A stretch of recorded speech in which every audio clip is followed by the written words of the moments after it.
Kərəmət bəy deyir ki, eksperiment keçirdi. Eksperiment mənim. Lənkəranda böyümüşəm. Uşaqlığımdan meyxanaya qulaq asıram. Rus dilin ana dilim kimi bilirəm. Öyrənmişəm, rusca oxumuşam məktəbi. Amma meyxanaya da qulaq asmışam. Ali təhsilim də var və heç bir kriminal bağlılığım yoxdur. Avtoxuliqan deyiləm, çöldə dalaşmıram. Kimləsə nəsə eləmirəm. Yəni o sizin dediyiniz eksperiment nəyi ki keçirmək istəyirsiniz, o mənim. 25 yaşımda. Həm də meyxana deyirəm. Bir dənə zəhmət olmasa bölməyib. Salam Sarvanın dediyi qaqaş təfəkkürü bax buydu.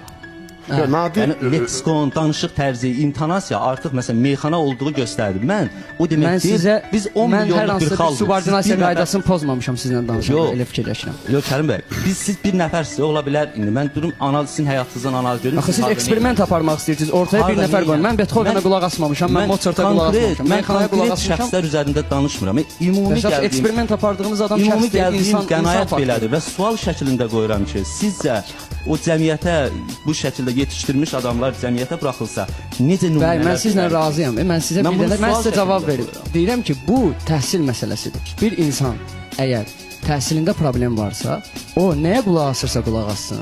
O axırda gedəcək dalaşqan olacaq və ya nəsə olacaq. Təhsilli adama meyxana da qulaq asır. Kərim bəy, çoxmu təhsilli adam meyxanaya qulaq asır? Yaxşı, sizin fikriniz. Bəli, qulaq asan var, niyə yoxdur təhsil? Prosta sadəcə məsələ bilirsiniz nədir? Məsələ bugünkü meyxananın kontingentinin çox böyük olmasıdır. Kəmiyyət qalxdıqca da keyfiyyət aşağı düşür. Bu günləri Cəlil bəylə çöldə onu danışırdıq. YouTube trendlərində pis nümunələr həddən artıq çoxdur. Hamının söylediyi, təhqir elədiyi video bloger YouTube trendindədir hər gün. Demək, burada məsələ biz deyilik, məsələ toplum nəyə qulaq asırdır. Mən burada iki formada meyxana deyim. Birində qaydım hər hansısa bir deyək bir elmi nümunəni meyxana şəklində deyim. Birində də qaydım deyim ki, kəramət məndən zəifdir. Həmişə o kəramət məndən zəifdir sözü trend olacaq. Çünki insanlar komfort axtarırlar. Heç kim fikirləşmək istəmir. Oturub komfortlu divanda iki insanın mübahisəsinə baxmaq istəyir. Eyni insanlar sizə də mi qulaq asır? Yəni ümumən bu YouTube'a baxanlar. Yox, təbii ki mənə də qulaq asır, amma mənim yəni o qədər kütləm yoxdur. Yəni məsəl üçün əminəm ki siz buraya gələnə qədər məni tanımırdınız.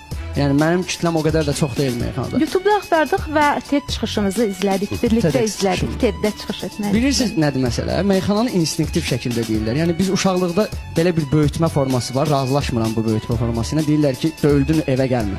Uşaqlıqda çox adamı belə böyüdürlər. Həmin adam böyüyüb meyxana deyən olsa, ona biri qayıdıb deyəndə ki, yıxacam səni, deyir mən səni yıxacam. Bu instinktiv meyxanadır. Bunun üçün fikirləşməyə ehtiyac yoxdur. Vuraram səni, bu da deyir mən səni vuracam. Bu həmin adama desən ki, Xürrəm Babək kimdir meyxana ilə? Onun sənə verəsi cavabı yoxdur. Çünki məlumat yoxdur. Demək insanlar məlumatlanmalıdırlar. İstər bu meyxana deyən olsun, istər onun dinləyicisi olsun. Dinləyicinin zövqü nə qədər şiddətlənsə, meyxana deyəndən də çıxacaq söz o qədər keyfiyyətli olacaq. Dinləyici gəlir oturur deyir ki,